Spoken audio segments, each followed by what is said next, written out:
what's crazy? I freaking I changed the intro recently, but once I actually do a podcast, that's when I decide I want to use the old intro. Freaking, I hate it here. But you already know what time it is. What's going on, everybody? It is your boy JPLX24, and today, as you can see from the freaking screen, we got Sonic Podcast, and today's podcast is gonna be on the Sonic movie. And I watched it on Saturday with a good couple of buddies of mine. Shout outs to them. I love them all with my whole heart. And speaking of my friends I love with my whole heart, I have to have two of them here to do the podcast with me. So guys, why don't you introduce yourselves, please? Okay, so you guys may have accidentally heard my voice a couple of seconds earlier, but Don't worry, I my had you name muted. is. Oh, good call. I'm a professional. My name is Sam Animations, and I have a YouTube channel and an Instagram. You guys could totally follow those, but I am also a pretty good fan of Sonic the Hedgehog, and I always have been my entire life. Up next. And I'm Tori. I don't have a YouTube channel, but I've also been a fan of Sonic since I was 12. So not ever since I was a little kid, but I'm neurodivergent, so that shit stuck. That's fair. Actually, now that you bring that up, let's discuss our first ever experience. Like, how do we first know about Sonic? Since we're on the topic of this, and I probably have a shit ton. It was fan fiction. What? Fan fiction? That wasn't how I found out about Sonic, but I found... The thing is, I used to find these clips that were, really bad fanfics. Just, little clips of fanfics written by, kids. And I would just look at those on Google Images on, my Nook. And the funniest ones were always Sonic. So I was like, let me look up a funny Sonic fanfiction. And it was actually a good one. And I was like, these characters are interesting. And eventually I just listened to, I Am All of Me and His World, and then I just got super into Sonic. It was fanfiction. That is a beautiful story. Thank you for sharing with the class. Sam, how about you? It was either Sonic X or Sonic's Quest for Power. How old were you? Sonic's Quest for Power was a fan animation on Newgrounds, and I was around 5 or 4 years old. I was really young. You were on Newgrounds at 4? I mean, I was I don't know too. how I got there. Oh my god. So that's your story? And let me talk about mine. Once upon a time, there was a little black young boy born in the year 2002. 3 years later, he gets introduced to his cousin. His cousin had a PlayStation 2 in his room. Every single Friday, he would go downstairs and see what his older cousin was up to. And one day, he would decided to play a little video game that released on the PlayStation 2 called Sonic Heroes. And little JPL was intrigued by this game because it looked extremely colorful. So I decided to walk up to him and be like, "Yo, can I play, my dude?" And funny enough, he actually said no. He said no. So I would just watch my cousin play Sonic Heroes all the time until one day, finally, he decided to let me play with him, and I got my ass kicked in Sonic Heroes. But, that was probably my first ever experience with, Sonic the Hedgehog himself. But what really got me into him as a fan, I want to say... Because, I already knew about Sonic at the time thanks to Sonic X, but what really got me into him, the character and the brand and all that, was Sonic X. Sonic X, I don't know what it was about that show for me growing up, but that show just did something for me, That was, my, awakening, I guess.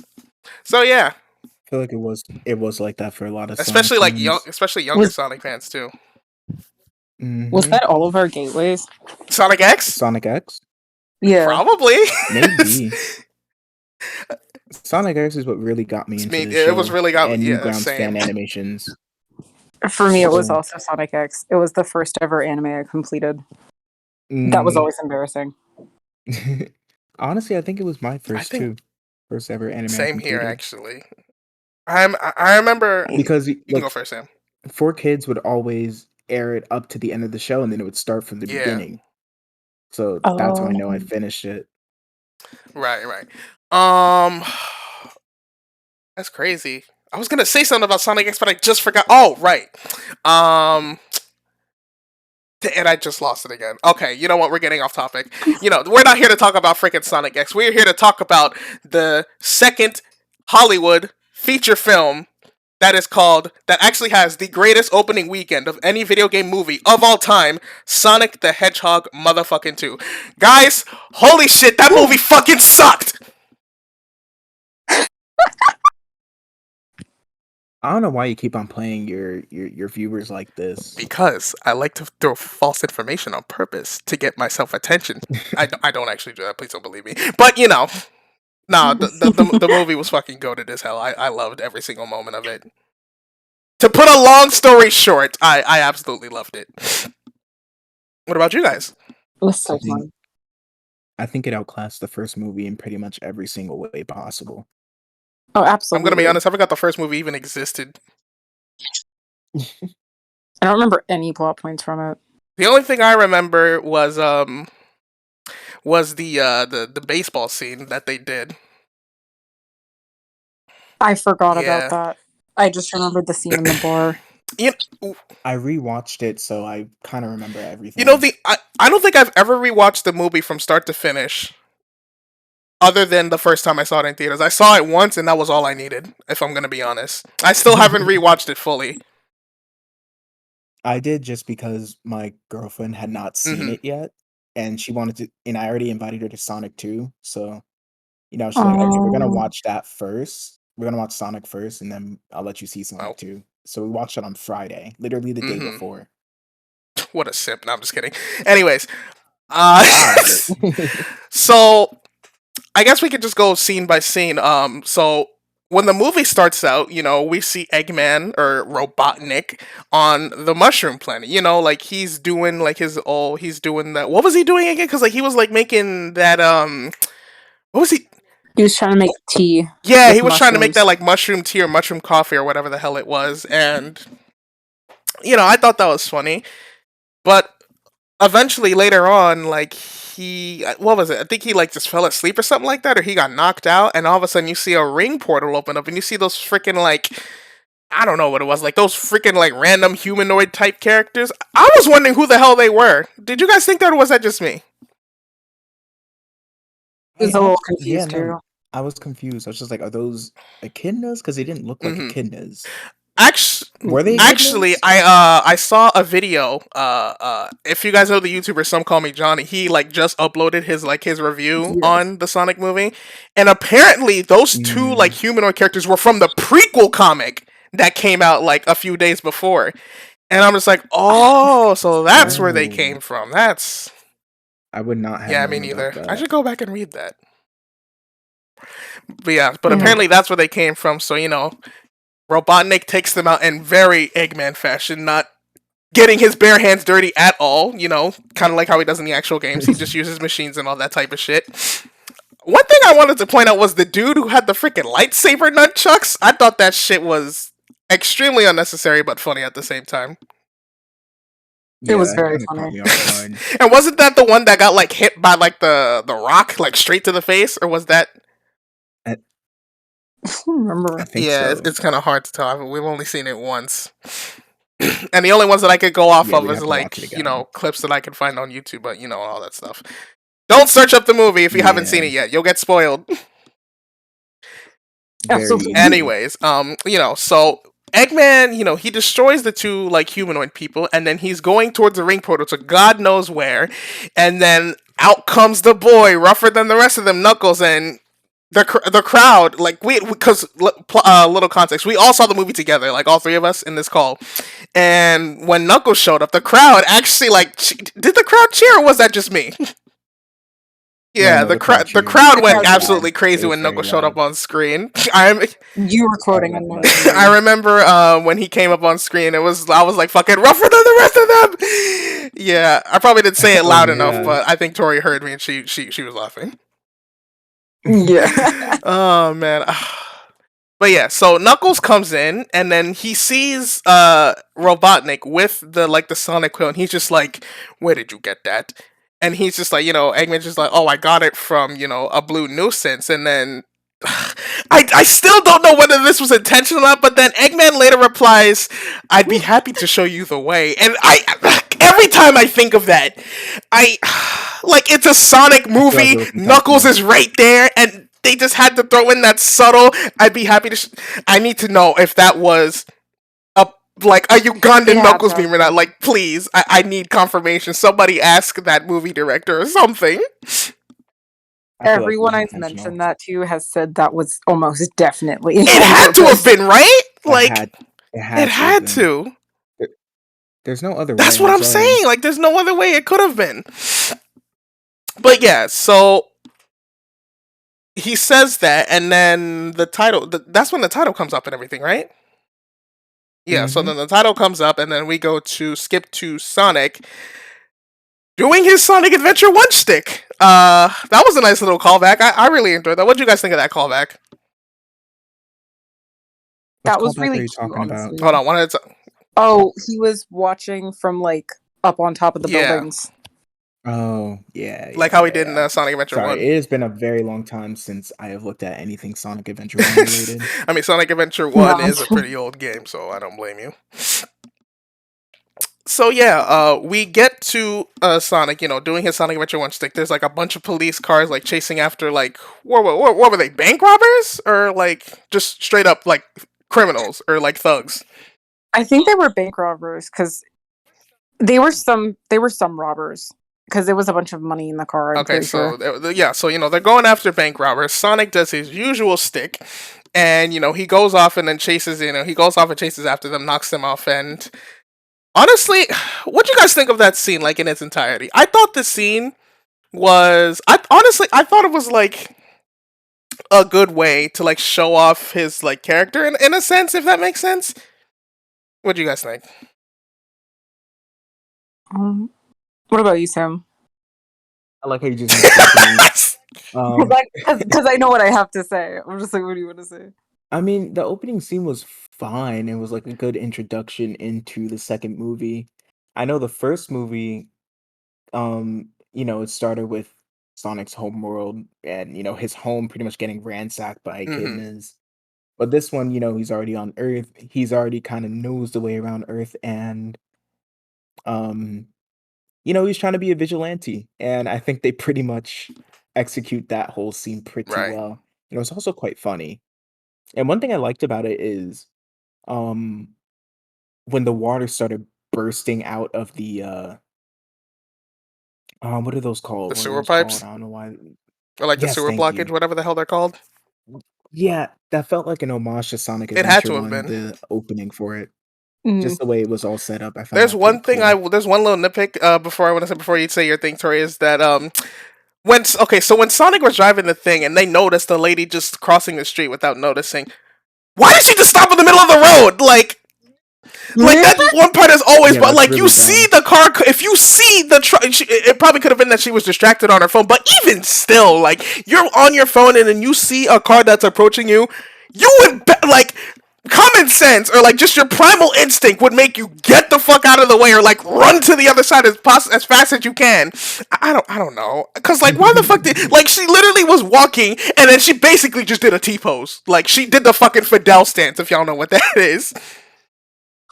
Like I don't know. I thought that shit was it's a little nitpick, but it adds comedic value to the scene, which the scene is funny and so. Tori, what are you gonna say? I think it was the part that felt the most like the first movie to me. Like I thought Sonic was cute, but I felt like he was kind of weaker than he was in the rest of the movie, because I felt like getting a little ahead of myself, but I feel like the best moments were the interactions between like Sonic, Tails, and Knuckles, like the three Sonic characters. So just like Sonic by himself, it seemed like it was very cheesy. Like the part with the kid and the ice cream and all that, it was very much like, exactly what you'd expect from a kid's movie. I thought his little clips were cute. It was endearing, but in the like, this is really corny way. like I didn't really have any parts that made me laugh because I thought they were actually funny. Are you talking about like the whole movie or that's been seen specifically? That Okay. scene. Yeah, I gotta agree. Like, when it comes to like the first, he was like, I don't know. It's just like he was acting the way he like usually. He was trying to be like cocky and arrogant, trying to be like the hero and everything. Homie's been reading too many superhero comics, thinking that he can do all that Mhm. shit. But you know, I think it's also a good way to show that like his actions do have consequences. Because like literally like after that scene, he was on a fishing. He went on like a freaking fishing trip with Tom, and then Tom gives him like a little scolding where it's just like, Sonic, you can't just be going doing this, blah blah blah blah. You have a great power, and what they did, like they basically Loki did like that whole Spider-Man thing, Loki. Oh, Oh, absolutely. definitely. And one thing that I like though is that like someone else like brought this up recently. It was like, I'm glad that they didn't like give Tom and Sonic like unnecessary like parental drama, if that makes sense. Where it's just like, it's like he was scolding him and all that stuff. But then they make up like literally a second later after that whole thing. Sonic's just like, he's got a point and all that stuff, blah blah blah blah blah, and he like takes his word to heart, and I like that. There's and another thing I will say about the movie in general. There's like a lot of moments like that where it's just like there's a lot of like wholesomeness in this movie, and I think it works really well. Like especially we'll get to that. We'll get to it when we get to it when it comes to Sonic and Tails. But I feel like there's a lot of wholesomeness to this movie that I feel can apply for anyone of all ages, if that makes sense. Not just like the kids or anything. But shortly after, what happened after that? It was like they were going to Hawaii, right? Yeah, they were going to Hawaii for like what was her name again? What was her name again? No, Tika Sumter's character. Maddie. The Maddie's sister, Rachel. So they were going there for her wedding, and Sonic gives them. That was her sister. What'd you say? That was her sister. I thought they were. No, best that was her friends. sister. No, Rachel's her sister. Oh. Yeah. Yeah. So yeah, she goes to her sister's wedding, all that stuff, and Sonic is doing his usual kid thing, is like making a mess in the house, all that crazy shit. A part of it reminded me of Alvin and the Chipmunks. I don't know if you guys got that same vibe, but like when I saw that scene, the only thing I could think of was fucking Alvin and the Chipmunks. Yeah, I got a similar vibe to that as well. Yeah, I get you understand what I'm saying? I also love how like because I remember bringing this up in the movie, like when that was happening, Sonic was like making a mess, and I'm just like, I really hope he can clean this. I really hope he can clean this just as fast as he wrecked the place. And then literally, as he's getting a FaceTime from Tom, he's just like, done. I'm just like, well, that answered my question. Okay. But then shortly after that FaceTime with Tom, he gets a knock on the door from Robotnik, and Sonic is seeing him, and one thing I didn't notice until like after I saw the movie like in theaters was like, where the fuck did the thunder come from or the lightning? Because wasn't it like pitch black outside, like clear skies? But it's like one of those other nitpicks, like where the fuck did that come from? But yeah, Stop asking the real questions. this was the first time that this is now like the first of many battles where Sonic and Knuckles, duke it out. And like Knuckles, I gotta be honest, Knuckles was putting hands on Sonic. Like he was bodying that man. He's like, he punched him through a window, through the fucking house. He stopped his spin dash. Do I look like I need your power? And then body slammed him to the ground. Oh, that scene was wild. I gotta say. Cool. Oh, continue. Oh, okay. I was gonna say like the first fight of Sonic and Knuckles was just. Oh my goodness! I feel like it was just choreographed very well. And one thing I really like about the movie, it really portrayed the strength that Knuckles the Echidna has. Like every hit that he made, it's like you could feel it. They would have the ground break, or they would have characters fly back. Like it was done so well. I was just like, oh yeah, this is the Knuckles that I remember. This is the Knuckles that I remember playing in Sonic Smash Brothers. Oh, I remember that game. Oh shit! What the hell happened? Why is it? Hold on. There's a little audio error. Let's see if it fixed it now. I noticed that when catching the stream VOD. Okay, it should be good now. Continue. Mhm. But yeah, like Oops. I just it really the movie just does a really good job showing each character's strengths and weaknesses. We're gonna get to Tails later, but I also think the movie depicted Tails near perfectly. Actually, since you're on the topic of Knuckles, I want to talk about like his. I want to talk about Knuckles for a second because, like, I don't know if you guys can agree with me in this, but like, this version of Knuckles that they had in this movie is stuff that I want to see more of in the games. Like, I want to see like a serious Knuckles, and I'm not talking fucking War General forces. I'm not talking no fucking War General where he just freaking saying random shit that people don't even know what the fuck it means and all that stuff.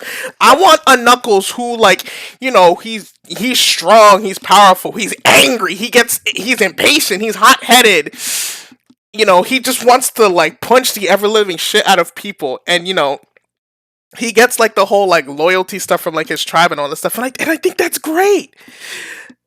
The way they like wrote Knuckles in this movie was absolutely wonderful, and I hope that whatever Sonic game that, like, whatever mainline Sonic game that he's in next, you know, Sonic team take a page from that and, you know, adapt it to the games. Because, like, you know, when it comes to the games, you know, Knuckles' personality has been an inconsistent Waterhouse. You know, if you guys know what I'm talking about, like, look at his personality from Lost World to Forces. You can clearly see there's a very drastic change. But then again, that could be said about every character from Lost World to Forces. Who said that? What, the sky's blue? Oh fuck. But yeah, when it comes to Knuckles, that is the way they writ him. There is something I definitely want to see more of. And I honestly that I think that has to do with Tyson Hess being one of the producers. Because if you guys don't know, Tyson Hess's favorite character is Knuckles, so you best believe that he's gonna make sure that Knuckles is very well written.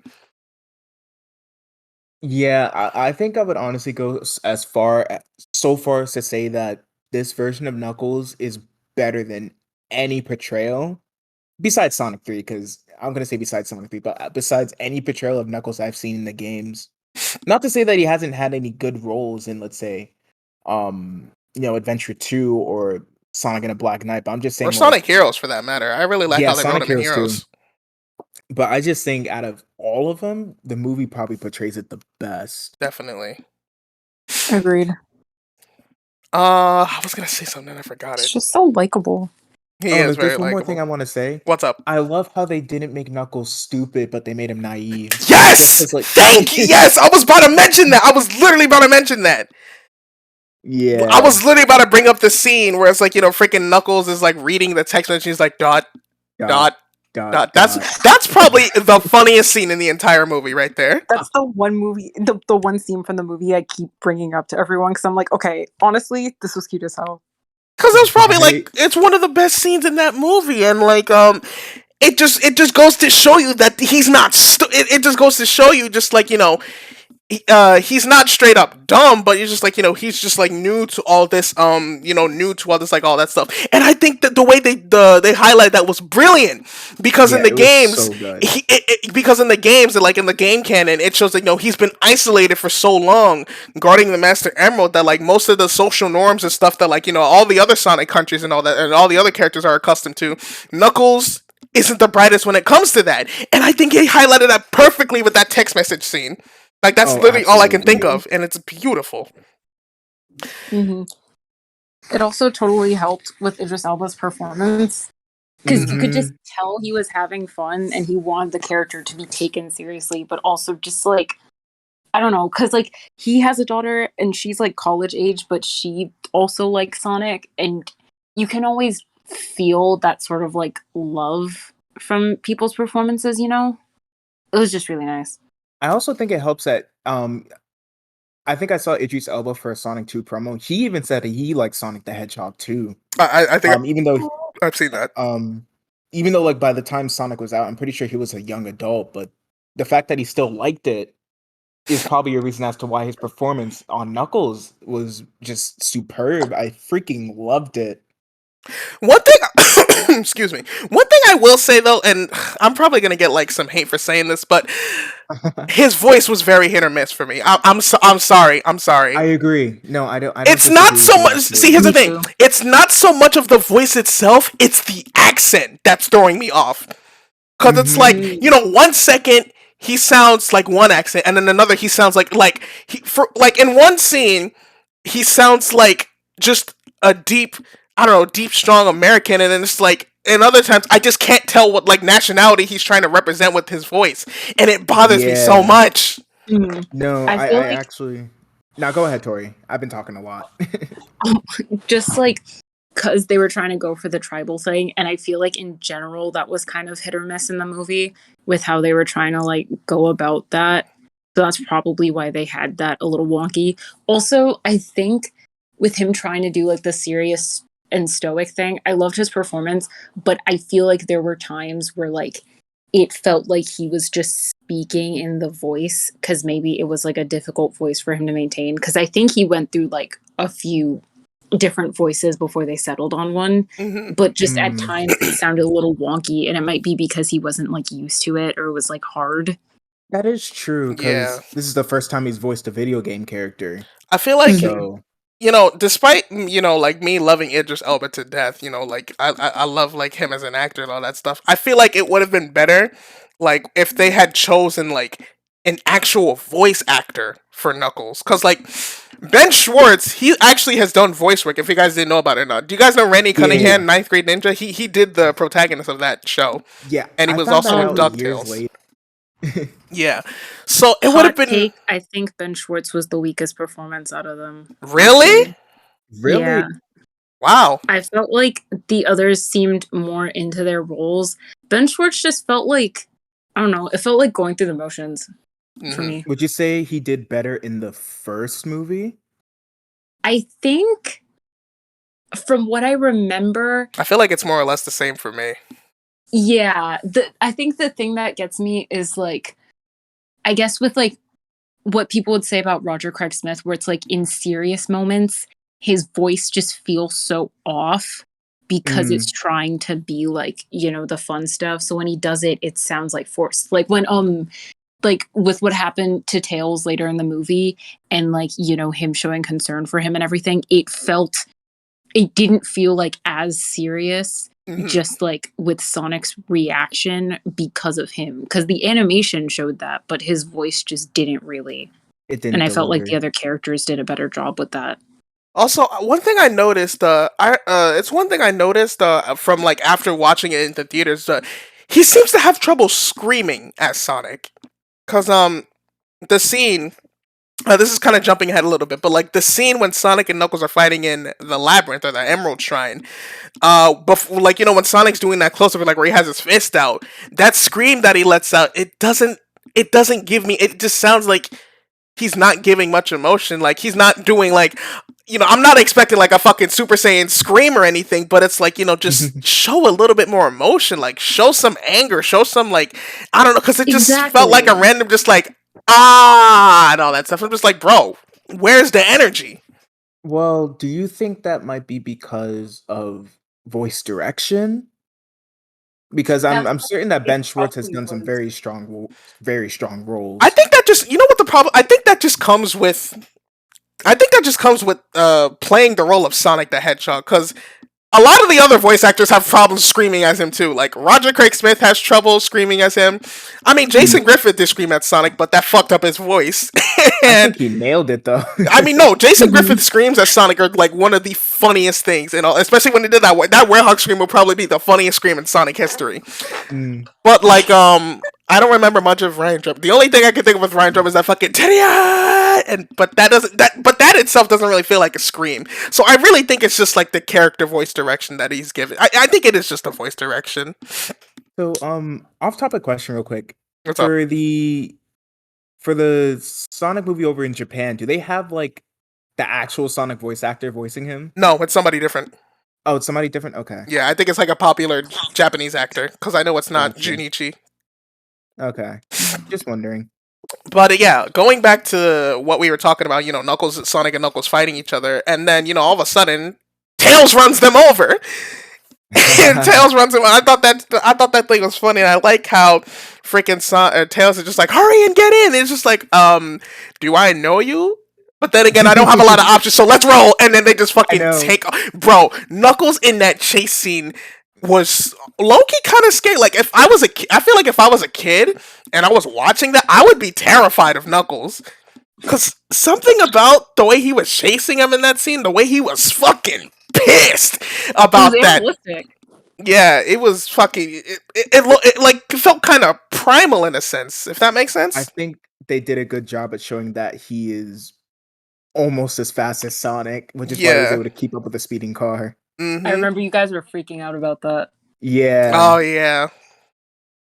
Also, I remember a funny thing. Remember that truck that that water truck that he managed to run through? Turns Seaside out it didn't say Seaside Hill. It said Splash Hill. From Oh Sonic my 4. God.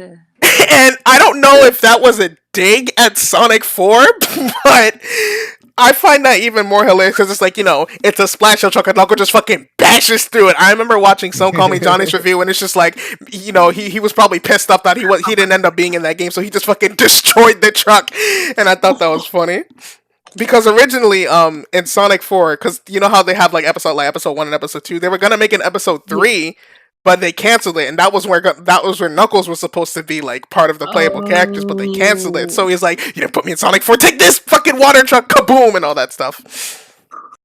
Yeah, so that was funny. But yeah, after that, can I say one random thing about Knuckles? What's up?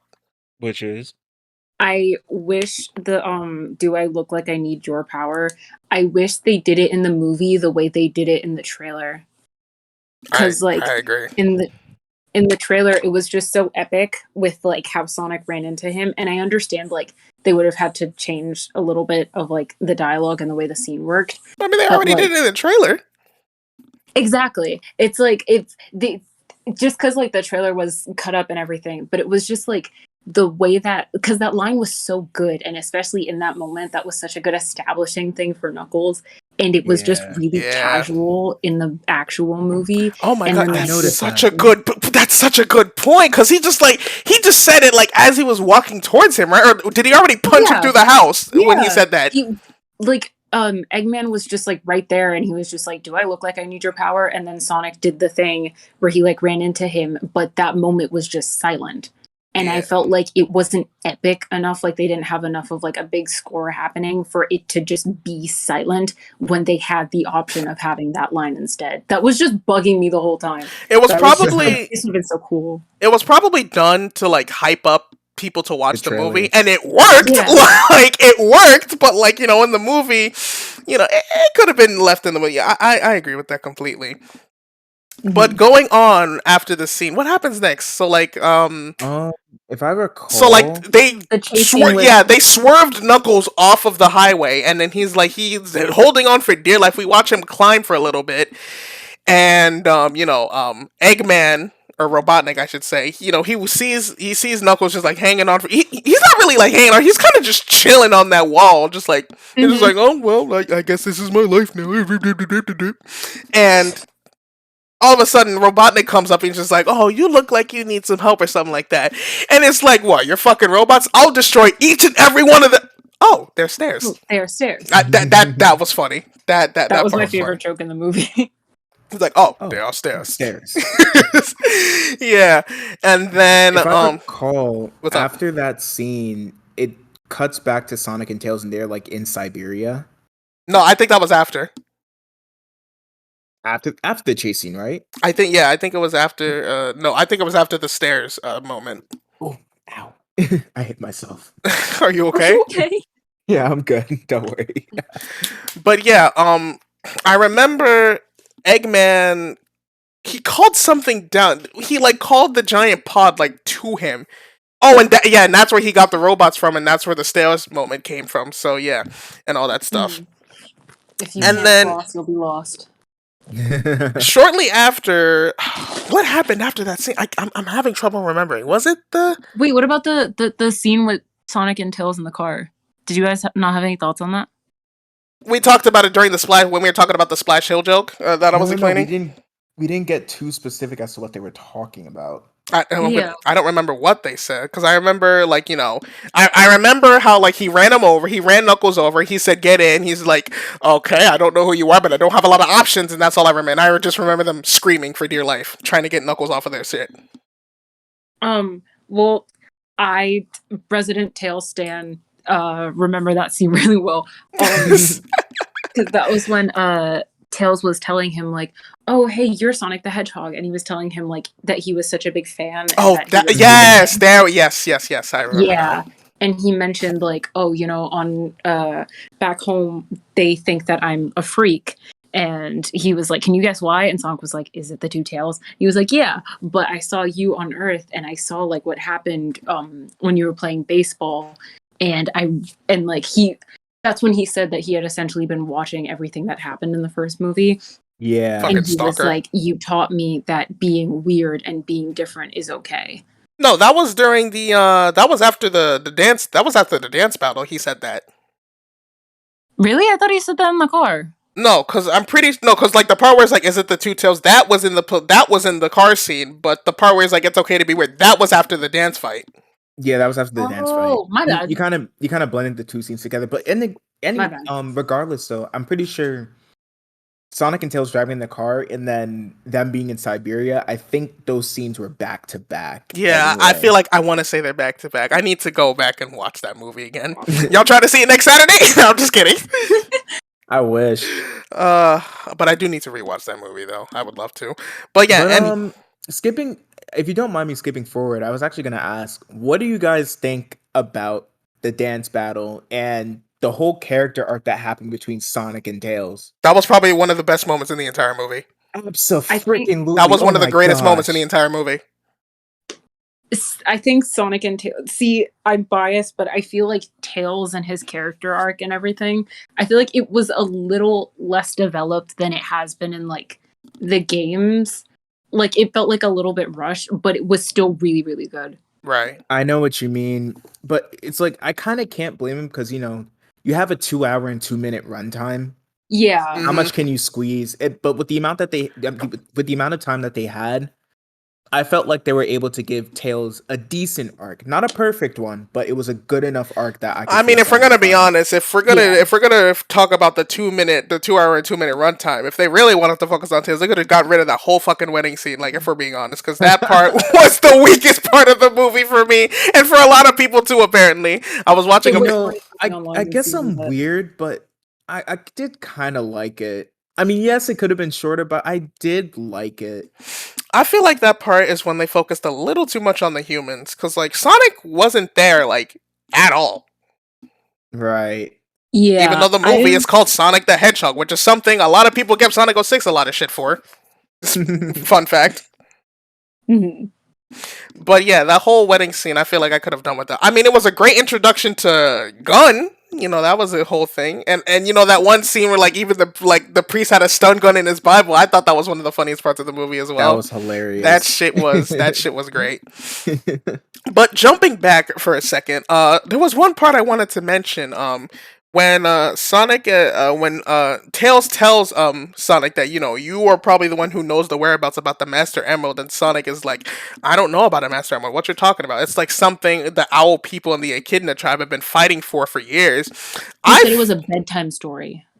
Oh yeah, he said I thought it was a bedtime story and all that, like as it being a myth and all that stuff. And yeah, I felt like that was a good, I don't know, because it's been so long since I played Sonic Adventure in the lore, but like I feel like that was a good way to like introduce the Master Emerald, because I don't remember how it was in Sonic Adventure 1. I apologize for not remembering it, but the fact that like it was created by the Echidna tribe, it was able to turn your thoughts into power, and they've been fighting over it for centuries and all that stuff, and then like the Owl people took it away, and the Echidna tribe wanted to go back after it. It's also it's a good way to give Knuckles the Guardian role, making the continuity, keeping good to the source material, and two, it's just like a good origin for the Master Emerald in general. And then as Tails is mentioning up this, he notices he remembers like he remembers on his map that he saw like something resembling an emerald, and then it like magically starts to glow up, and then boom, suddenly hologram recorded Longclaw, and it was honestly, I don't know about you guys, but it was nice to see her again. I wanted to see like some sort of closure to her, because like everybody in the first movie presumed that she was dead, but filmmaking 101 is that if they didn't show that they didn't die, they're not dead. Well, it was Yeah. implied that she was dead, right? It was implied, but it was never shown. And the rule is, if they didn't show them dying, they ain't dead. Oh no, because Sonic was like, he was just like, I miss you, Longclaw, and like the feather came down, and this was just her being like, didn't she say something like, if you see this, I'm gone? Yeah. I think it's more likely that she's dead, but you're not wrong. Like, there is the possibility that she could be alive, but from the way the movie is hinting at it, By the think way, she's speaking alive. of Longclaw, did you guys actually know? Did you guys ever see the deleted scenes for the first movie? There was a No. deleted scene for Yeah, there's like a her? shit ton of deleted scenes. Like, there's one where you're not gonna believe this. There's a deleted scene where Wade tries to hit on Rachel. Say that again? There was a deleted scene where Wade tried to hit on Rachel. Oh. Wade, the cop guy? Yeah, the cop guy Wade who the was cop taking guy. over for the week. Who Oh tried to my hit on God. Rachel. And there's an animated scene there where Longclaw and Sonic actually escaped to Earth together. And Oh. Sonic was like running around, and Longclaw had to save his ass like 13 billion times as a kid. And then as he got older, he saw humans like interacting over there, and he wanted to go like interact with them himself. And then Longclaw's like, no, we can share their world with them, but we can never interact with them and all that stuff. And that was actually where Longclaw's like had passed away, because I think she had died of old age or of sickness. But yeah, she's just laying by a campfire, rested, and that's how she like died in the movie. Why do I feel like that's sadder?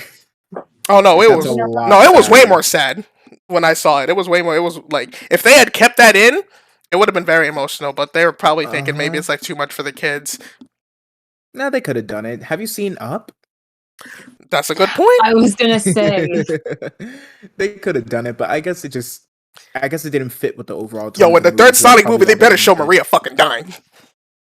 oh my God. Yeah, so this is going to be a bit of a tangent, but I looked into the Sonic Adventure 2 lore, and I realized how dark that story is. Yeah. And I don't want the writers of the movie to shy away from it, because I feel like It's necessarily something kids all of gotta it, learn. but Let's be honest. It's something kids gotta learn eventually. that's what I'm saying. Like, Don't trust Shadow's the origin government. story it's pretty crazy. But we'll say, Tails' hold on, origin hold that is thought, pretty hold that crazy. thought.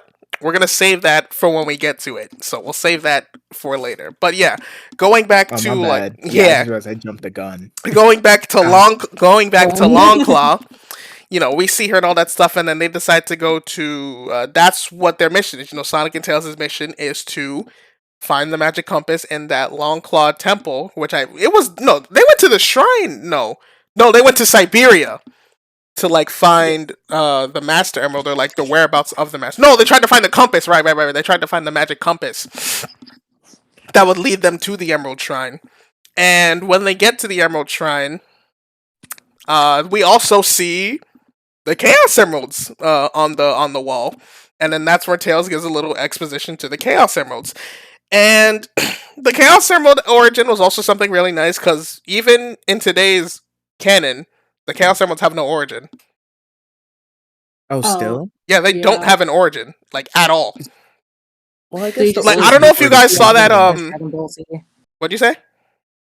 They just assume the audience knows Dragon Ball Z. Yeah, I don't know if you Right. guys I don't know if you guys ever saw that Tails Tube video that came out like a couple weeks ago, but someone literally in that video had asked about the origin of the Chaos Emeralds, and literally Sonic said, "I'm gonna be honest, I don't know where the emeralds come from," and I felt like that was probably a hint at the Sonic Frontiers story, like gonna give the emeralds a proper origin story. Do So you let's. think?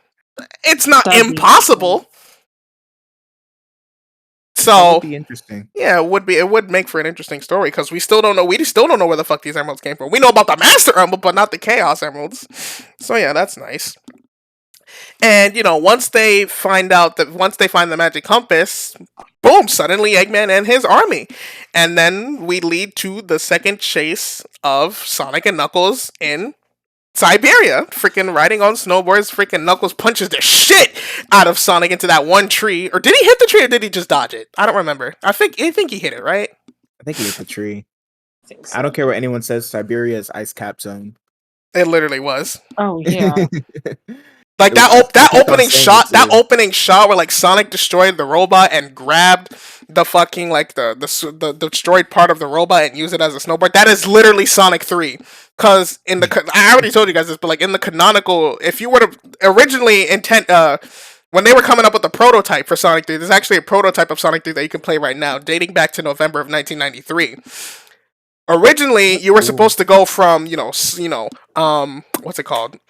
Angel Island Zone to Hydro City, and then you're supposed to go to Flying Battery.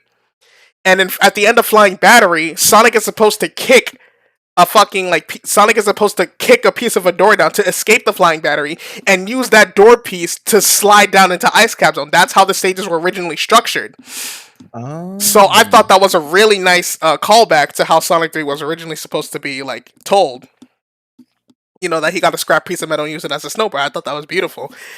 And when we get to this scene, we get a little bit of a hint of how Sonic and Knuckles like eventually become friends. Because I forget what they were saying. Oh, Knuckles was explaining his origin story about how his family was getting his Echidna family was getting ready for a war, and then Knuckles' father said, "Your time will come, but it's not today." So then he's like, "That's the last thing I ever heard from my father." Before they all vanished into nothingness. And Sonic Sonic shows a little bit of empathy towards that because he can kind of feel the same way. Both of their families were gone and they had to fend for themselves growing up. And then we can kind of see a little bit of a hint to that because after Sonic explains, as Sonic tells his part of the story, Robotnik comes in and just shoots 2 missiles and Tails just fucking dies. And then once he flies off, we kind of see Knuckles showing a little bit of he gives a face to Sonic where he's just he can start to relate to Sonic more as he was explaining his story. But then Eggman had to go and ruin the freaking bastard he is. Anyways. Yeah, I think before that didn't he get upset because Tails caught up with Sonic and then shot a trap at Knuckles? Yes, exactly. Yeah, he did. Yeah. But then Tails didn't know that. He was just trying to protect. Yeah. He didn't know the context. He literally just showed up there and trapped him. He was like, "You fucking traitor!" and all that stuff. It's like, no, Tails, stop. But no, it's too late. Tails has died. Tails is dead, and now it's your fault. And then suddenly a wedding scene. Oh, Tails was knocked out for 20 minutes of that movie. Yeah, he was out for a good chunk. That I mean, it makes sense. The dude just got. Homie took a power nap. Bro would have died from what his. Well, bro should have died. He got 2 missile explosions to the face. The thing is, he got that, and then when they landed in Hawaii, Tails was still buried in the snow, for a little bit until they pulled him out. Oh yeah. Yeah, from the ring, they had to pull him out, and he presumably was barely breathing, I think. Well, hedgehogs and anthropomorphic animals can breathe in space, so what matters anyway? Yeah.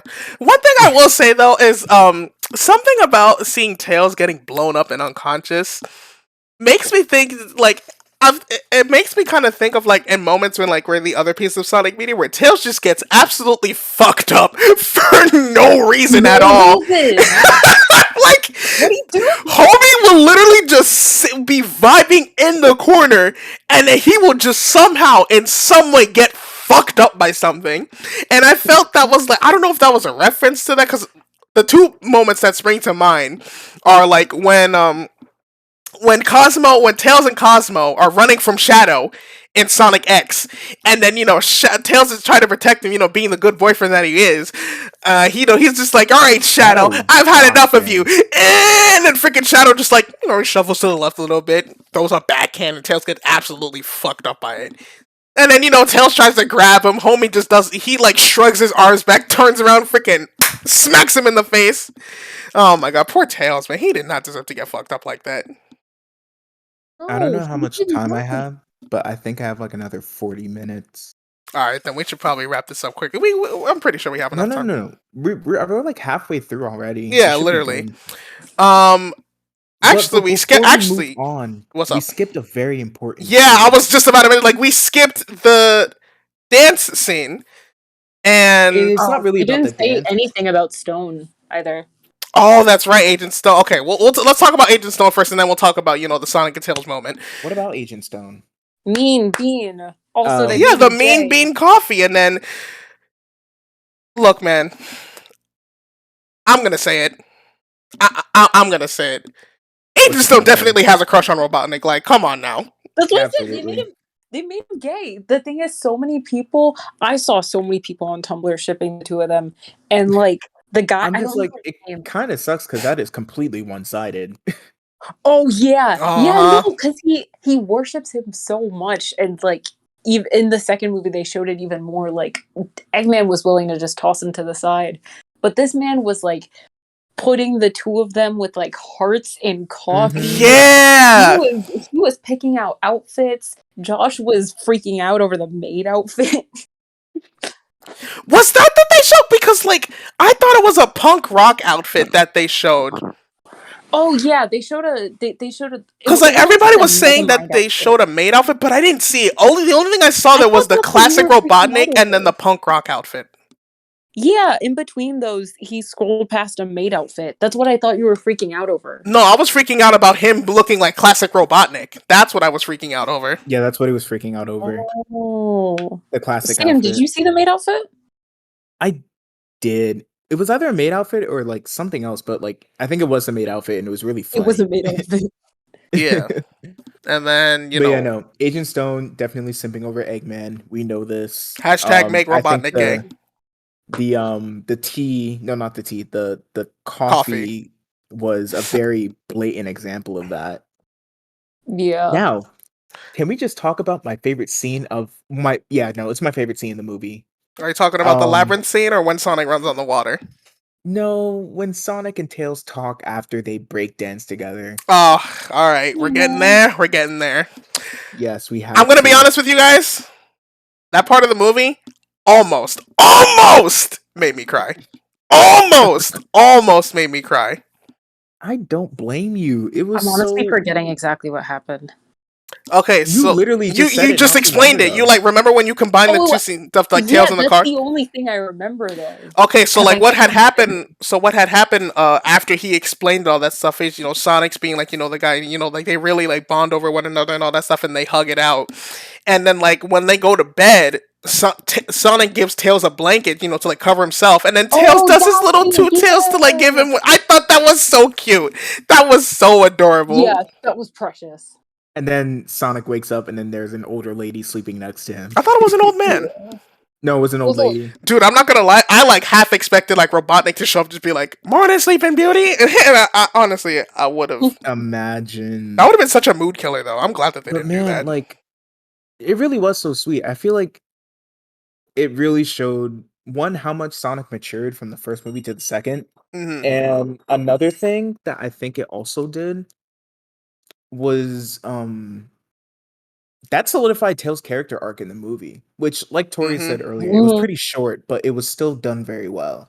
But I feel And like I that. think And look, a wise man once told me, it's not about how you start; it's how you finish. And the way they like ended off that, I feel like they ended it off beautifully because like, absolutely. I thought they started and ended it really well. because like Sonic, Tails has always had like Tails has always like looked up to Sonic, even in the games canon. Like he was bullied at a young age.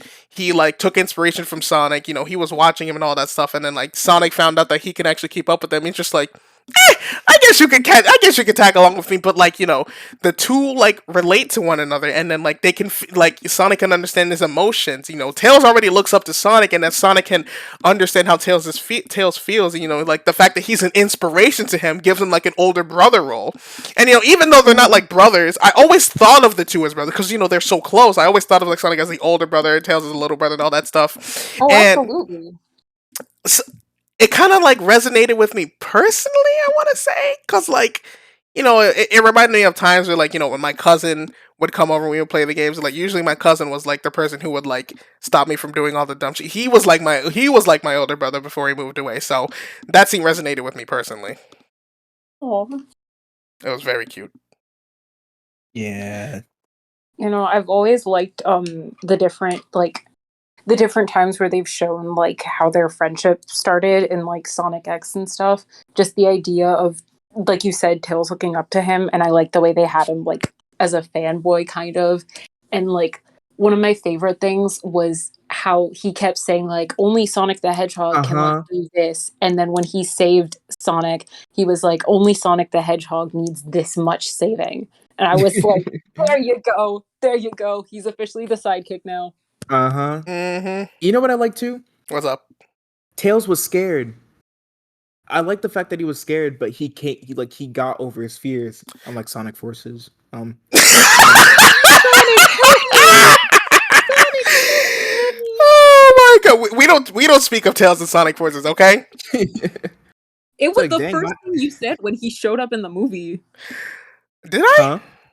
Yeah. Huh? I don't remember that. There's a lot of stuff I don't remember from that movie. Did you not hear that? He said something. He was like, "Please don't be like how you were in Sonic Forces." Did I say that? Oh, I didn't hear him. Oh my actually. god, I actually don't remember saying that. That's crazy. That, although thinking back on it, that's probably something I would say. Because originally, It definitely is. when I went to the bathroom and the Sega logo popped up, I was literally gonna scream, "Sonic Forces sucks!" Mhm. And I'm so glad. I mean, I'm mad that I didn't get to do that because I just had to use the bathroom. Oh fuck me. Okay, but going forward, we talked about the Agent Stone scene. We talked about the tail scene afterwards, and then bonding, and then Eggman getting into the fight, and then the wedding. What's next? It was we can like briefly go over the introduction of Gun. Okay. So the introduction of guns. So the commissioner from the military in the first game has come back and decided after the Robotnik shenanigans, and I think it had to do with Sonic's situation in Seattle that made them create Gun. I could be wrong about that, but the whole thing that happened with Sonic in Seattle is the reason they showed up to this wedding. Yeah. If I remember correctly. I don't think it was the reason Gun was created, but it's like that's what it's their reason for being in that specific moment. No, so Yeah. you guys haven't seen the first movie in a while, but I saw it the day before Sonic 2 came out. If you remember near the very end, the general came up to Tom's house and was asking him like if he could if Sonic could come out like with the general like to dinner. Like he was asking Tom that. But it didn't happen. If you remember what he quoted in the second movie, he pretty much said, "You should have agreed to me on that, that dinner date kind of thing." There's something that I want to bring up, actually. Is that what the Olive Garden line was? I think so. Yeah, because I did hear him mention Olive Garden, the commissioner. Yeah, I forgot that was the context for it. Okay. There is one thing I want to bring. Oh, you can finish. I was gonna say, like, literally just look at the ending scene of movie 1 and it will all make sense. Like, that's pretty much it. There's one thing I want to bring up though, is when I was watching Johnny's review earlier today, it's I find it so odd, and now I can't stop thinking about it. It's the fact that they had 2 cells. It's like because like think about it, because they arrested both Sonic and Tails. It's like, do they expect both Sonic and Tails to be there? Like, what the fuck? See, Sonic I can understand because they just expect to be with him at the family reunion and shit. But how the fuck did they have Tails there? What, did they just have those fucking capsule things from Dragon Ball and just had another one on standby? Like, there's no way. Actually, that is a valid question. I have no idea. That's one they definitely should have rewritten. I think either they like were watching him and they noticed Tails, or I don't think that's what happened. I think they just didn't think. They probably didn't think about it hard enough. Because it was a kids movie, and they were like, okay. It's a plot hole. They probably couldn't like come up with anything, like the stuff like that happens in movies all the time and video games. But Sonic and Tails get arrested, and next up we have probably the worst scene in the entire movie when Maddie and Rachel go uses Tails as gadgets and rescue Tom and Sonic and Tails from, Man, I thought it was nice. I'm sorry. Agreed. I think that was better than some of the other wedding stuff. And also, that scene and like the rest of the movie made me be like, Maddie was so much like nicer as like a human counterpart than Tom, because you saw like the attitude that she had and like her encouraging Rachel and like the way she was talking to Tom was similar to Sonic, and just like she was just so compassionate and everything. I just wanted to mention that hot take because I was like, Tom was so boring, Maddie was so much better, and that scene was cute. I mean, I feel like the only problem that really bothers me about that scene, I feel like if it was just Maddie, you know, taking out the gun agents, I would have loved the scene. But it's Rachel who bothers me. I think Really? That's I think fair. it's They had Rachel her who written as just like the deranged bride. yeah, I don't like her. I don't Yeah, like no, her at that's all. fair. That's fair. If it was just Maddie taking out those agents with Tails' gadgets, that would have been probably one of the best scenes. I don't know, not one of the best scenes, but you know, a good scene. You know, it's a scene where you could take it or leave it. You know. Yeah. And you know, but the fact that she's just there and the whole like freaking like thing where it's like, you know, the Operation Catfish though, that was a funny name. That was a funny name for this shit. I'm sorry. I thought that was funny. Oh my god. But you know, after like she goes back to the wedding, she like explodes the I don't know, but like the Her way exploding the cake was the best part. The best Rachel moment where she was like, "It works." Damn. yeah. Oh yeah, that scene was funny. Yeah, that scene was funny. It was the It best was part. funny. You know, one thing that I didn't notice, or no, one thing that I actually thought of, because like her like Rachel's wife, I forget his name. What was his name again? Was it Lee? Husband. I don't remember. Or Do you remember his name? I don't remember his name. Let's just call him fucking Shamar Moore. Shamar Moore. Okay, Shamar Moore, because that's the name of the actual actor. let's just call him Shamar. So like one thing that I know, because like I remember seeing his face in the movie, and I'm just like, why does he look? His name was Randall. It was Randall. I remember watching him, just like, why does he look so damn familiar? And then the Johnny video reminded me of what it was. He looks like he looks like a black Giga Chad. Do you guys see that, or is that just me? Please shut up. Cause I'm like, why does he like? Cause like I'm thinking, cause I remember watching the movie and seeing the promos. I'm just like, I'm thinking about just like, where do I? What does he? Giga Chad? Yeah, Giga Chad. I'm just like, what does he The facial remind hair. me of? No, because that's funny. But yeah, that's just one thing I wanted to.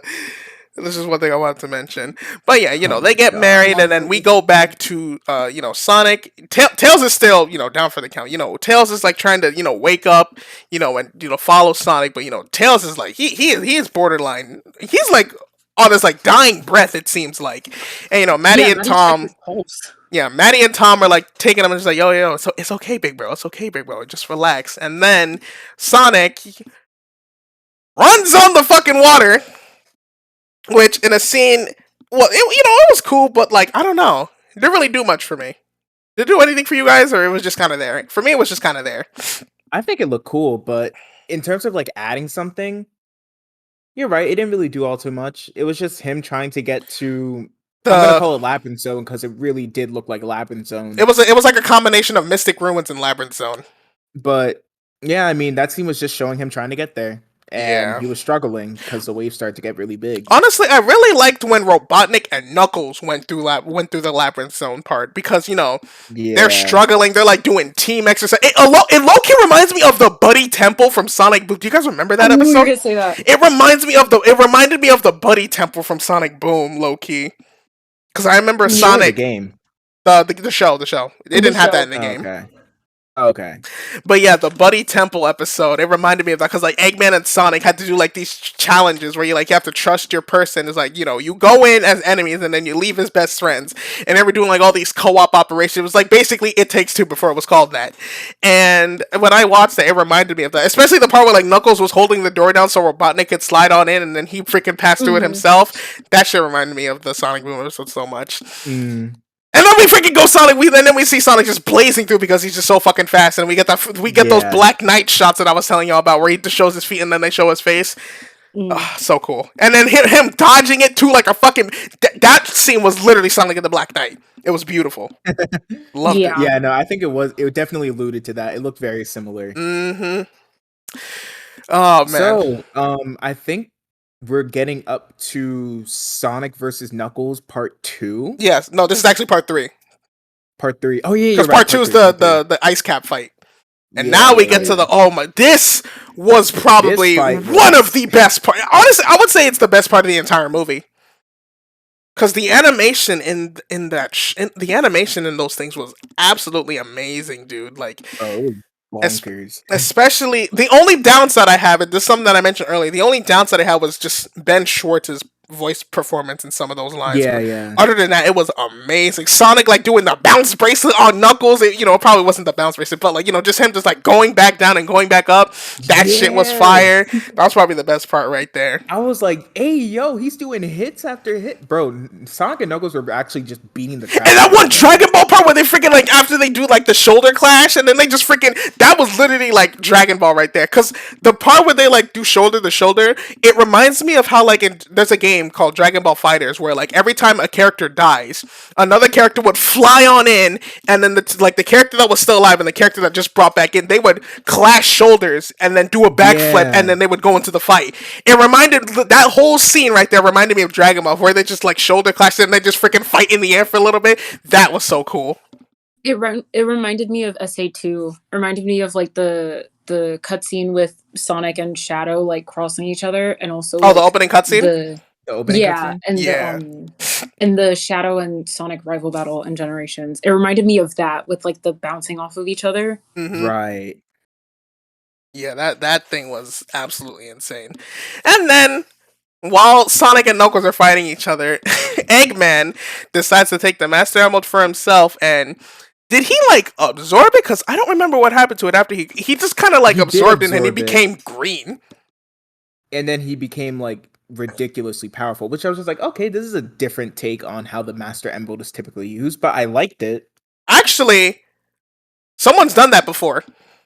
Who? Taken the Master Emerald and use it to like supercharge themselves. There was a boss fight in Knuckles' campaign in Sonic 3 where you fight Mecha Sonic. Oh, And you're right. in Sky Sanctuary, you would fight him in Mecha Sonic, and then he would get on the Master Emerald, and then he would supercharge himself, and that's what turned him golden. And right. He did that I'll as so. crush you. Yeah, he did that. It wasn't the Chaos Emeralds. That's a different storyline. You're right.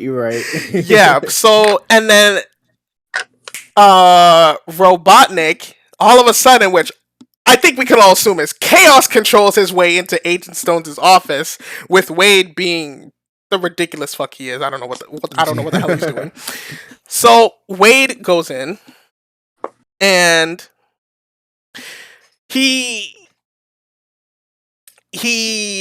goes in, and then he's just like, I don't remember, because like I remember he had the manual for the Death Egg robot, but I don't know if that was literally before, during, or after while he was making the creation. Do you guys remember like what the manual was? Like, did he have the manual before or after like the robot was being That made? Stone had? No, not the Stonehead, but like remember in the scene with the Death Egg robot where like he'd like smashed the plane with the mustache, and she's like, "Whoa, how did you do that?" Agent Stone's like, "I read the manual," and he shows like the Borderline Genesis logo of the instruction manual. Oh yeah, it was because the thing is, Eggman had like yelled at him before because he was just like, "Didn't you?" Because he was stumbling and he was like, "Didn't you read the manual for this thing?" And then that's what that was like the payoff to that joke where he found the manual, which was very well done. That was perfect comedic timing. Mm-hmm. Oh, and there's actually very much a Genesis manual. There's also one thing I want to mention, but going back for a little bit after that whole scene, Knuckles is stuck underneath the giant pillar while the labyrinth zone is collapsing, and Sonic saves him from drowning, and then Knuckles saves him from drowning, and then they throw sand at each other, and then those two become friends. Mm-hmm. I feel like, because like I knew it was like I wanted it to happen, I felt like it knew it was gonna happen too, but I feel like that one scene, it didn't hit as hard as Sonic and Tails, and I don't know if that was intentional or not. But that's just how I felt like when it comes to Sonic and Tails versus Sonic and Knuckles' bonding. You guys know, you get what I'm saying? Yeah. I mean, I think that's honestly what they were going for. I mean, perhaps maybe, but I felt like it could have been just as impactful, if not even more, with Sonic and Knuckles. You know what I'm saying? Because it felt like now you have a point. You know what? They were probably like running out of time, and they really wanted to get like the final scenes in. But like, I feel like it could have been just as powerful as the Sonic and Tails one. I think they didn't mean for it to be as much as Sonic and Tails, but it definitely, there were just a lot of things where it felt like they were like, okay, we're hitting this beat, let's just get this done, and then there you go, like check off the scene. That's kind Yeah. of how that one felt, because it was just them like like exposition dumping about like, oh, our similarities by losing our family and stuff, and like they're, yeah, I don't know. I mean, it was kind of hinted at, like, or earlier when, like, during Yeah. the Siberia fight, and then like after Eggman was taking the Emerald, and all those kind of stuff were hinted at it. But I feel like if they had combined them, it would have made for like a powerful like bonding moment. But Right. beggars Yeah. can't be choosers. So also Yeah, him they crushing, just didn't have a good- crushing Sonic's hand was absolutely funny Yeah, that because he was- like just learned how to gag. just learned how to handshake, and he just absolutely destroyed like 2 people's wrists. Oh, that was funny. And now we're getting into the big shit. And if anyone here is still watching the stream and still hasn't seen the movie, but for some godforsaken reason you're here, we're about to get into some major spoiler shit. So if you want to go see this movie for yourself, leave now. I'll give you 5 seconds. All right. So now that they're gone, Mentioning the Death Egg robot. oh well. At least I didn't Yeah. spoil the major. At least I didn't spoil the major part, because the Death Egg robot was in the trailer. It's fine. that was in the trailer. Oh, I didn't even. Oh, Yeah, no, they did show the death egg in the trailer. Yeah. I am so glad I missed a bunch of the trailers. So we get to the Death Egg robot terrorizing Green Hills. I like And the way it was constructed. I oh must yeah, say. it was great. Me It was too. like very I wouldn't say it was just like the one in Sonic 2, but it was like a nice homage, you know what I'm saying? Definitely. It was a lot bigger than the one in Sonic 2. Mhm. I mean, we don't know how big it could have been, because like we look at the games like in Sonic Generations or Sonic 2, we don't know how big it could have been, because like both of those took place on the Death Egg, and who knows how ginormous, because like the way they portrayed it in that movie, see, like, because the thing is, like, when it comes to a video game and it comes to a movie, you can at least like feel that it was ginormous, but you can never really feel that in a game, because like you've never seen like a gigantic robot that huge before, so you can never like relate to it. And it wasn't in a realistic ass setting, so you can't feel like, wow, this thing must be huge. Like, because like when you look at Sonic 2, you saw the Death Egg robot, and it was only like maybe like 2 inches or like 5 inches taller than Sonic on the TV screen. Yeah, it wasn't that much bigger than Sonic. But when it comes to the actual movie, you know that like Sonic's like 3 foot there. That thing was like fucking 70 feet tall, and you could like Yeah. with the movie, you could actually feel like, holy shit, this thing is ginormous. Maybe they could have both been that same way. Perhaps it was just hardware limitation too. now Yeah. I'm thinking about it. Oh yeah. Yeah, because That would make another sense. example, because like when you think of like another good example to bring up when it comes to like the size difference as like technology advances, think of Chaos and I knew you were knew gonna perfect say that. chaos Yeah. I knew you were in gonna say Sonic that. Adventure, because like with Sonic Adventure, he looked big, but in the final boss, but he didn't necessarily feel that way. But in Sonic Generations, that motherfucker was intimidating. Like that man Definitely. was scary. Mhm. Fun fact, that was actually how Perfect Chaos was actually supposed to be originally designed, but hardware I know. limitations made him look It was ghetto. a Yeah. hardware limitation.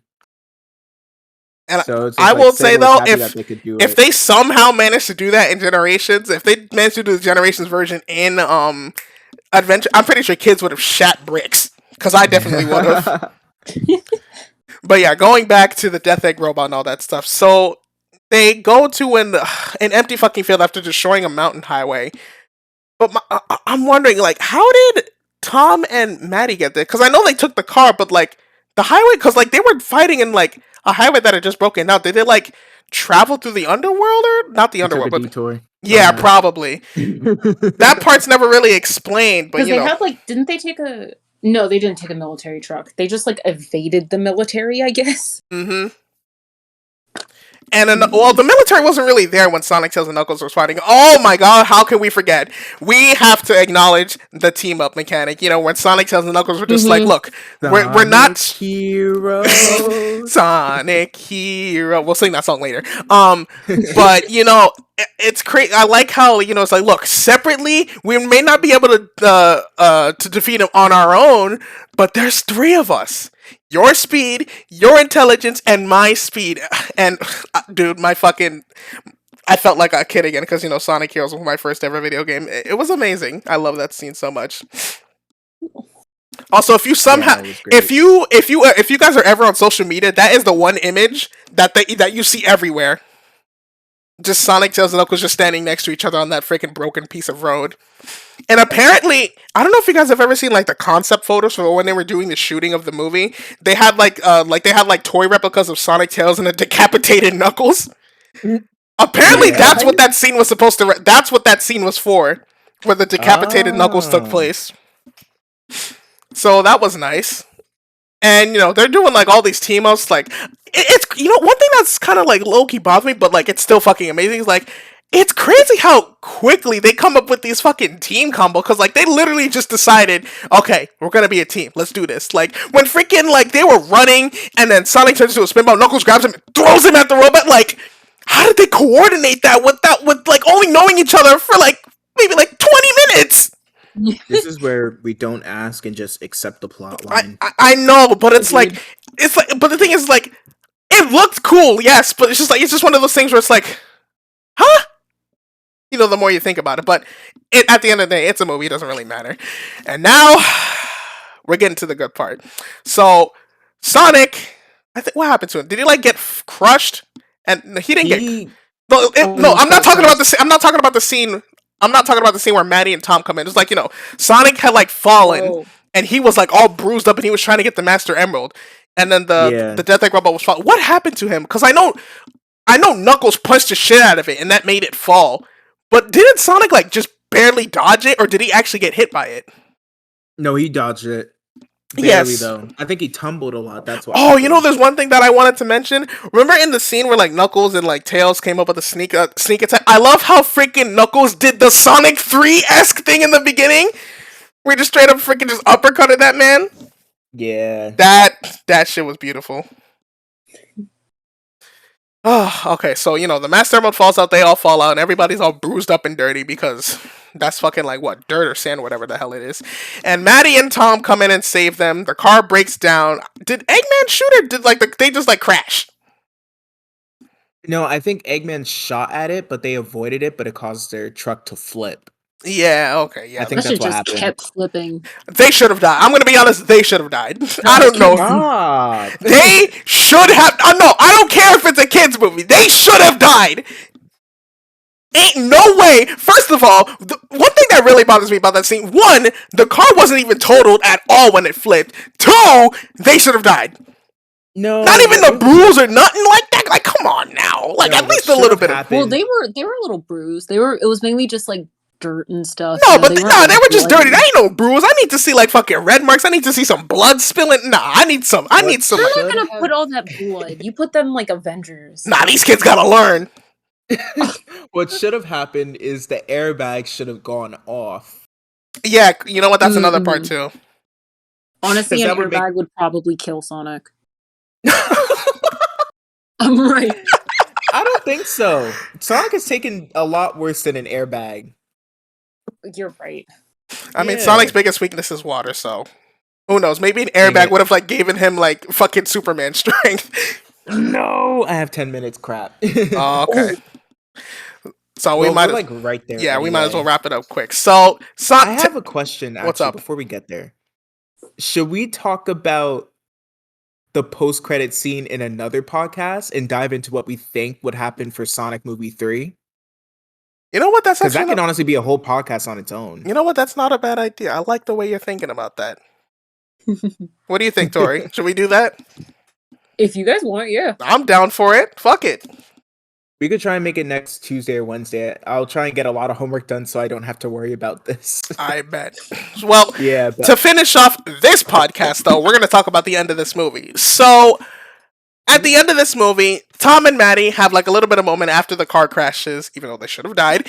And then the Master Emerald breaks. And then we also see that the Chaos Emeralds were also inside of the Master. It's like all the Chaos Emeralds were like fused and making into the Master Emerald. And, they like say their goodbye, say like, we love you, Sonic, and all that stuff. And then we basically assume that, they're going to die because Eggman was about to stomp on them. But lo and behold, you see the Chaos Emeralds start to move, and then they get a little bit glowy. And then all of a sudden, you see the badass motherfucker, Super Sonic, come on through and save them from getting crushed by... Oh my god. Super Sonic coming in. I'm so glad I didn't get spoiled from that because when I Supersonic freaking did. went, well, no one cares about you. I'm so sorry, Anyways, Sam. so dude, when Supersonic came on screen, I fucking flipped. I was going, I know. I was going. I'm just like, what the fuck? They're putting Supersonic in the movie. Cause like I didn't expect it, even though I should have, because they talked about the cameos, but I didn't expect it. But and then fucking Supersonic. Yo, I went. My inner child literally fucking took over. It's like, it's Supersonic, dude. I went absolutely insane. Oh, we know. Yeah, you guys were literally next to me. You guys saw me, and the theater went absolutely bonkers when Yeah, the theater Supersonic went came up. nuts. They went The theater went crazy. I heard Alex, the guy, the Alex actually Yeah. went crazy too. I remember Max was like watching him as Supersonic came up. Max was like looking at Dom and just like, I need to move to a different seat or something like that. Yeah. So, just a bit of context. We went. It was a party of 6 that we all went to the theater, and 2 of our friends weren't really into Sonic like that. So when they saw us like flip out and freak, they were just looking at us like a little weird, like not in a bad way, but just like they're just like, huh? It's like I don't Yeah, know. It's like I don't know what's going on, but I'm gonna pretend to be excited with these guys because their excitement is contagious. I was looking at your girlfriend because I was like, y'all were freaking out. I wonder how she's reacting. And she was just sitting there like, oh my God. Can you blame us though? Like, what? See, when you're a Dragon Ball fan and a Sonic fan, Supersonic is the most hype thing of hype things, okay? Nah, no cat. Supersonic is the most hype of hype things when it comes to Sonic media. So seeing him in the movie was actually insane. And to make it even crazier, they ended it with the fucking Sonic 06 reference. And fucking, Jim Carrey was like, oh, it's like that? You gonna kill me with the Sonic 06 reference, dog? That's crazy. Alright, fuck you then, bitch. And then Eggman dies. Bullshit. Supposedly. Assumably. What If the hell Jim happened to Carrey- Agent if Jim Stone? Carrey retires, then yeah, he's dead. No, That'd be a little funny. I think what they're going to do is, even if Jim Carrey retires, they're probably gonna make maybe a CG. Oh, that could be an excuse to put, like the actual Eggman in the movie. Make him CG and all that stuff. Maybe, which is like someone who does. like that though. Actually, How? What'd you say? I'm not sure they would do that. I don't think they would, but if Jim Carrey ends up retiring, that would be a perfect, reason to put CG Eggman in the shit. yeah. Or they could do it, or they could do like a whole Batman situation. It's like, Batman doesn't kill the Joker, but every time he does, a new Joker comes in and takes his place. Dude, the possibility for the movie series there's so much potential, especially since they're not following the game chronology. There's so much potential for the movies, dude. It's insane. Literally.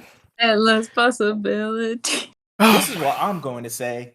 Supersonic was a badass from beginning to end. As he is in every single piece of Sonic media to ever exist. Every time Supersonic is on screen, shit's about to get serious, because I think the greatest thing about Supersonic, at least to me, is that when he comes up, especially like in cutscenes or like media, shit's about to go down. Like this shit is about to be like, all right, it's like that's literally the one-way ticket to the village, being like, all right, pack up your bags, guys, pack up your bags. Our job here is done. Time to get our asses kicked and be gone from the sun. That's literally like their final hurrah, getting their ass kicked by Supersonic. Yeah, that's a wrap. Pack up your stuff, everybody. Supersonic's on the field. Nope, that's not fair. We out. We leaving. We get the fuck out of there. That's one of the reasons why I love Supersonic so much. Yeah, and like, oh my goodness, we just knew how much stronger Sonic was, because when Robotnik threw the fist, he literally just stopped it with his hand, and I was like, ah! Yeah, that shit was actually insane. It would have been so much cooler if he like pulled the fucking like a Satoru Gojo and just like had that freaking like if he just punched him, but like that force field around him. Oh my God, that would have been so sick. Did you see the Jujutsu Kaisen movie, by the way, Tori? Nope, I didn't finish the show. Ah, okay. Well, when you see it, you will love it. That's all I'm gonna say. Yeah, but one thing that kind of scared me though about Supersonic though was that when Knuckles was like, wait, don't touch him. The power of the emeralds is inside him. He is no longer the Sonic you want. I honestly thought they were gonna do like that Fleetway Sonic situation. Just like, oh no, is he gonna turn evil? That honestly scared the shit out of me. They were gonna do Dark Sonic from X. Well, Dark It's kind Sonic of the same technically isn't concept. canon, unfortunately. Yeah, I know. because like when Dark they Sonic bring really up should that. be canon. maybe in the movies, Mhm. but dude, like when he summoned that fucking like cloud thing, I got so excited. Oh god, what is he gonna do? Is he gonna like destroy the world? No, Sonic, please, my baby boy. And then he pulled out the chili. I was just like, oh okay, thank God. Oh man, and then Yeah, freaking no, it was the hot fun. dogs fell on Knuckles. Dude, I was so scared because I didn't because like when we were watching it on the TV screen, I didn't notice that was chili on it. I thought that was fucking blood. I thought the fucking hot dogs like pierced his eyes and he started bleeding from that shit. I'm like, hey yo. And then I'm just like, oh, it's just chill. Oh, okay, because like it looks like they stabbed his eyes, and it scared Right, me. right. No, I get it. And then I also noticed how it's kind of funny because like that Chaos Emeralds turn your thoughts into power, and he was just hungry for a chili dog, and he ate one. So that was Of also a nice course. touch. But yeah, I mean, goodness. This And movie then overall was just a massive step up hold from on, the we're not first done yet. one. We need to talk about the baseball scene because I wasn't done yet. I was gonna allude to oh that. my bad, sorry. I was just saying, like, in general, like the movie was a massive step up from the first. And then I was gonna also just say, like, of course, we can't forget about the last scene, which is the The baseball baseball scene, scene. which was also fun. I like how it kind of went back to that. One thing that's kind of weird about the baseball scene though is that Sonic introduces Tails as Miles Tails Prower. He never called himself by Miles. He always said that his name was Tails. Or He probably. Probably an I off-screen think thing. he told him that like at another time. It was yeah, probably an maybe. off-screen moment. Yeah, definitely. Yeah. But I love, dude. This is Knuckles' best moment. This whole baseball scene was his best moment. He's just like, but if my journey ends here, why run it all? Like those moments. I love how he basically like when his bit language just becomes basically how Starfire is in fucking Teen Titans. I think that's great. Yeah, the I am having the fun was literally Starfire. I am having the fun, 100%. and I can celebrate my victory over you if you win Sonic in base of ball. Like that's literally fucking like when I heard the base of ball, I immediately thought of her. And then when you guys said, I'm just like, wow, I'm glad we all think the same fucking way.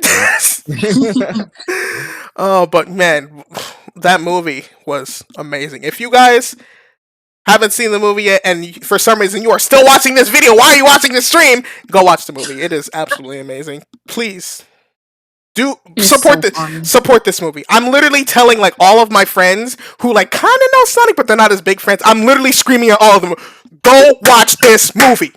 Go watch this movie! You have to go see it." I managed to convince 2 of them already.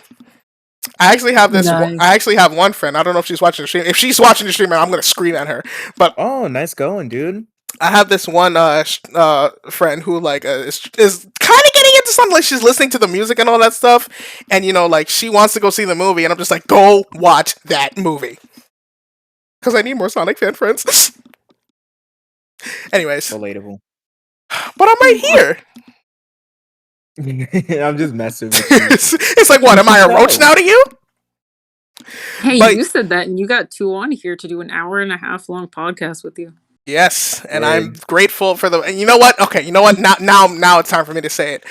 Okay, when I saw this movie, these guys already know how I feel about that day. But when I watched this movie, I needed this because like the week prior to this movie, I wasn't feeling really that well mentally. Like there was some stuff that I was thinking, like I was stressing over like these school assignments. I just wasn't feeling that. I wasn't feeling motivated to stream at all, just like or do anything really. I was just feeling like, what is my purpose in life? I was really feeling like, what the hell do I even do with my life at this point?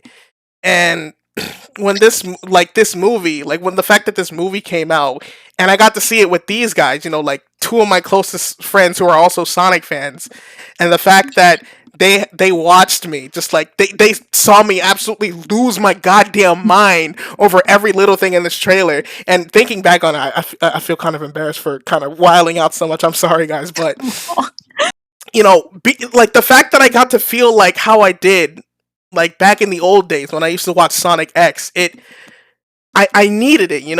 It was like a reminder why like I keep on living life low key.